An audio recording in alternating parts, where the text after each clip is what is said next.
near the college. Then the police have registered a case against the principal, Mr. Vijay Kumar, as a A1 after the protest.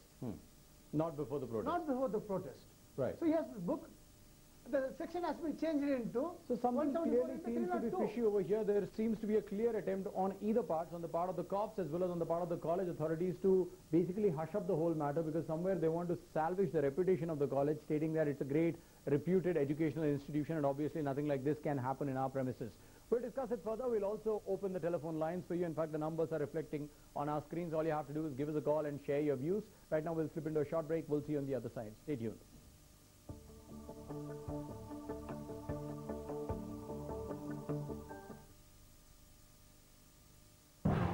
The League of Extraordinary Men. Battle it out for pride and thirst. For all the cricketainment, watch. Volkswagen presents Sakat Slam Bang every day at 3:30 p.m. and 11:30 p.m.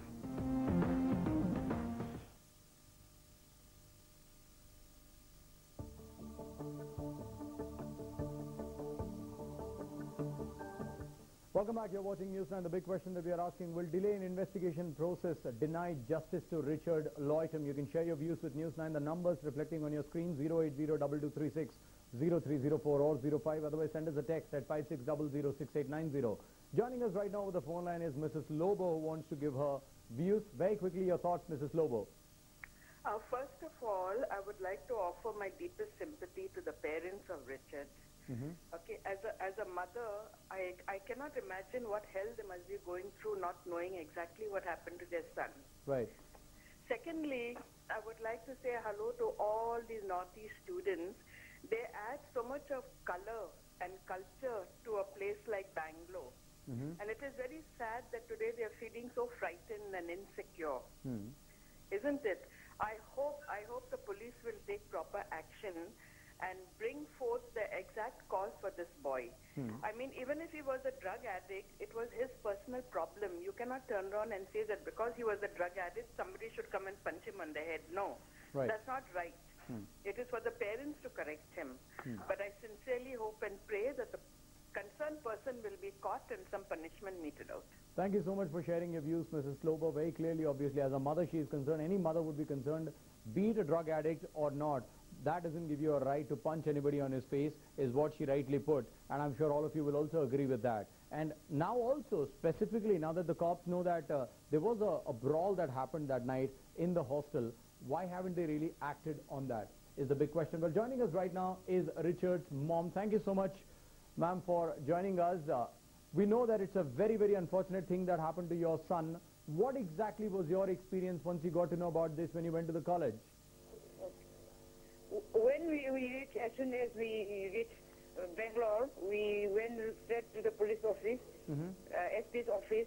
There, they had found the FIR, which is natural. They have written there. 8:30 they have a fight.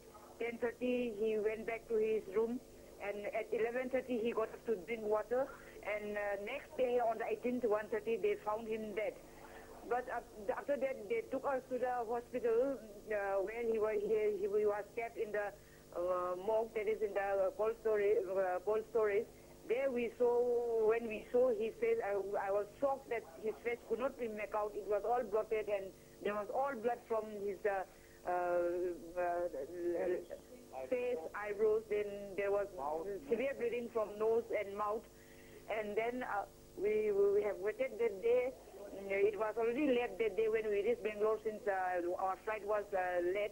Then in the next 18th, we had the postmortem and we got the postmortem late. But from the report of that report, we found that his scarf, as soon as it was opened, there was extravasation of blood, both from the frontal side and occipital side. And then there was subarachnoid hemorrhages and severe cerebral left, both left and right, there is hemorrhages. And moreover, there was sign of this congestion of the lungs. It shows that it is, the injury results due to the severe assault, and there is a unreasonable lapse of time, the crucial time they had lost for my son. Why they didn't take immediately at that badly injured person, why they didn't take immediately to the hospital, why they have to keep one whole night, 20 hours on the bed, and if they had taken him immediately, we could have saved his life, and so the time lapse is reasonable. Did you speak to the college authorities? It is a case of homicide. From the postmortem report, it speaks that it's due to severe assault. So we want justice and a thorough investigation, and the investigation should be swift and thorough, and we have faith in this justice. That's what I want to say. Right. And did you speak to the college authorities? What kind of a stand are they taking? Are they trying to cover up the whole matter? The college authority, they are just trying to cover up. It shows that how can that deadly person can be from 8:30 to 10:30? They are quarreling. Where is the warden? We are keeping our my son. That we are thinking that the hostel is safe. The students are quarreling from 8:30 to 10:30. Where is the warden? Why they are not informing the to the dean or then? And the dean also after 10, the body is already in the pool of blood. How can he climb up that double-decker double bed of my son there? And all his pillow was all blood that is kept in the police custody. We saw it there in the police station only. And moreover, like all this, they have destroyed, means the room. It's supposed to be sealed once the dead body is there. Right. Why they have not sealed the body? They have lost all the evidences. They have touched my son's laptop, and all the room were not sealed to cover up there. They are showing just a natural. But why they have to touch the dead body before the police has come? That's what. So it's a real case of homicide. So the case should be put up as a homicidal case, and the justice should be given, and the investigation should be very thorough, and there should not be any lapse of time. That's what I want to say. Thank you so much for joining us. We do understand that it is a serious loss, especially when your own son dies in this fashion, and there is absolutely no clarity whatsoever. As she clearly says, the college authorities and the cops are trying to cover up the whole matter. No proper investigation has been carried out, and now also they are telling her that it could be accidental death, which is very, very unfortunate. Very quickly, what exactly are your demands? You guys protested. What do you want to happen? I think there's a general issue as well. People from the Northeast and many other states, as you mentioned earlier, this is seen as a very good city for education. They come out to seek their dreams come true. And they have they invest a lot of money. And I think not just the students, in the Northeastern students, especially the women, face a lot of discrimination in this city. Right. And that kind of an ambience that is created, and I think this particular protest has brought these students together. They seek justice. There was anger, not just because of this.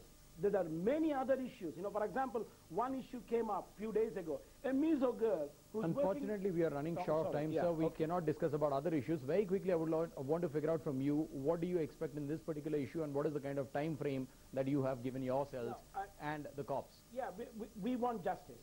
You want justice? We want the truth to come out. We want the truth to come out. Of course, proper punishment to the perpetrators, culprits who have done this. And we want to fix the responsibility on the college. Right. What is their responsibility? The third thing that we want is a fear-free society is the responsibility of the government, and that has to be created. Right.